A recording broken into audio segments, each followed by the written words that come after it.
Baterainya habis tuh. Hah? Nggak mungkin. Bagus, bagus. Bagaimana kalau kita buat mesbahnya dulu sambil mengisi baterainya? Selesai! Setelah melewati banyak rintangan, kami menyelesaikan perlengkapan tempat kudus. Akan Profesor lanjutkan penjelasan yang belum selesai ini. Lalu kami mau memasukkan perlengkapan ke dalam kemah pertemuan. Tunggu. Ini bukan tempat biasa yang boleh dimasuki siapapun. Apa? Apa maksudnya? Jadi siapa yang boleh masuk? Penampilan imam saat bekerja.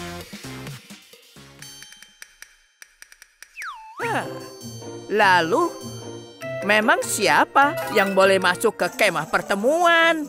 Hanya para imam dan imam besar yang boleh masuk ke dalam kemah pertemuan. Lalu para imam besar yang boleh masuk ke tempat maha kudus. Wah, kalau gitu, aku mau jadi imam besar. Kayaknya itu lebih baik. Apa? Kalau gitu, aku imam besar yang lebih besar. Apa? Kalau gitu, aku adalah imam ultra besar. Apa? Kalau gitu, aku adalah imam ultra super besar sekali. Kamu saja nggak hafal doa Bapak kami. Untuk menjadi imam besar harus hafal semua itu. Daripada kamu badan doang yang besar. Imam besar itu seperti aku, lincah dan gesit banget lah. Kamu cepat juga. Teman-teman, seseorang bisa menjadi imam bukan karena hal-hal itu. Apa? Lalu bagaimana caranya jadi imam? Pertama-tama, di antara 12 suku, imam harus berasal dari suku Lewi. Lalu, dari kalangan suku Lewi, Tuhan mengangkat Paman Harun sebagai imam besar. Harun? Oh, rasanya aku pernah lihat saat ibadah. Kalau dilihat-lihat, dia memakai pakaian yang mirip dengan Rahel sih. Apa? Tidak. Bajunya berbeda dengan aku. Imam dan imam besar hanya boleh memakai pakaian yang ditentukan oleh Tuhan. Lalu, apa yang mereka pakai? Aku ingat bentuk bajunya, tapi aku lupa detailnya. Jangan khawatir. Kan ada profesor. Oh iya. Profesor, apa yang dipakai para imam dan imam besar? Kalian penasaran tentang pakaian para imam? Lihatlah, Profesor juga memakai pakaian yang bagus kan? Pertama-tama, pakaian imam biasanya terdiri dari jubah dan juga ikat pinggang. Mereka memakai tudung di kepalanya seperti Profesor. Imam besar mengenakan pakaian tambahan selain pakaian imam biasa. Dan mereka juga memakai baju gamis dan baju efod. Lalu di kepalanya ada tudung khusus dan jamang dari emas. Wah, baju imam besar keren banget ya. Tapi kenapa baju mereka banyak sekali? Oh, itu agar mereka bisa dibedakan. Imam besar adalah orang yang terpilih di antara para imam. Dialah satu-satunya orang yang dapat memasuki tempat Maha Kudus dan bertemu dengan Tuhan.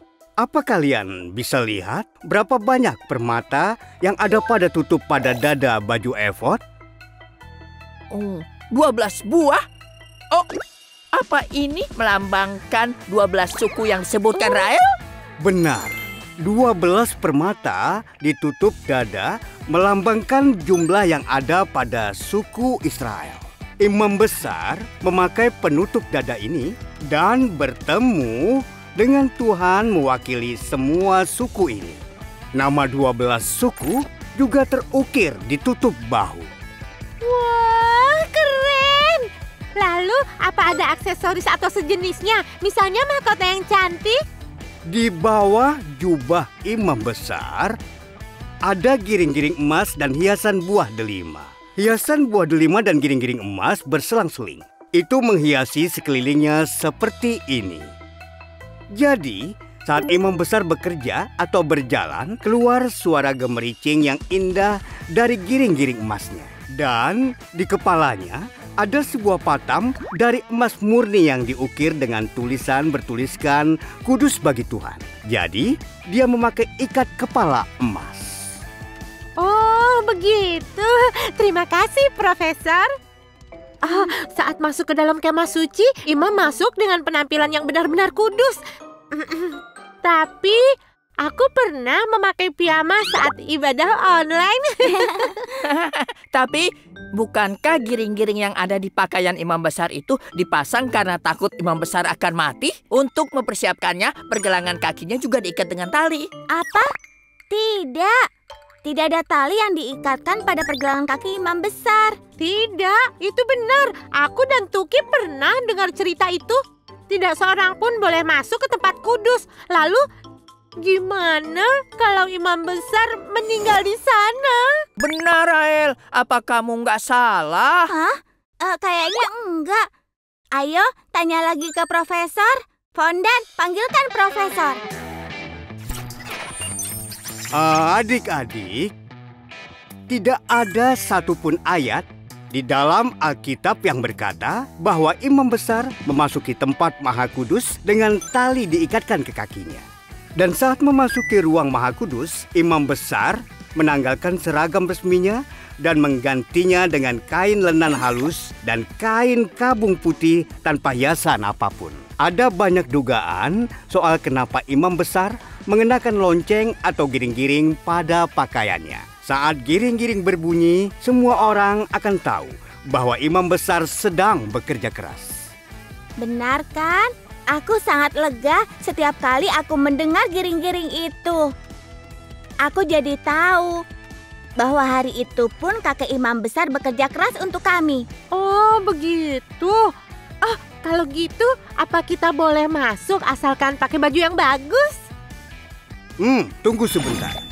Ibadah bukan hanya sekedar soal pakaian.